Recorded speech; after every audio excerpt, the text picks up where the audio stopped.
আসসালামু আলাইকুম, কেমন আছেন সবাই? আজ আমি আপনাদের দেখাবো মক্কায় বৃষ্টির পরে যে কি সুন্দর একটা দৃশ্য ছিল, সেই দৃশ্যটাই আমি আপনাদের আজকে শেয়ার করব। আমরা যখন মক্কাতে গিয়েছিলাম সেদিন বৃহস্পতিবার ছিল, পরের দিন শুক্রবার ছিল। জুমা নামাজের পরে ভীষণ বৃষ্টি শুরু হয়ে যায়।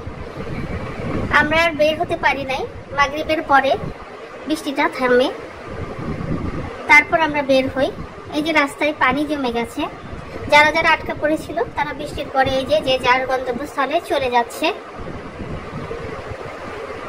ওইখানে পানি নিষ্কাশন করছিল এখানকার পরিচ্ছন্ন কর্মীরা।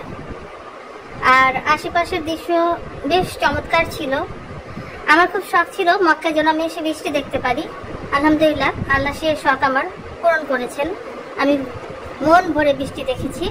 তবে একটা আফসোস ছিল, আমি চেয়েছিলাম যে কাবার সামনে বৃষ্টি দেখা এবং হাতিম থেকে যে পানি পড়ে সেটা দেখা, সেটার হয় নাই।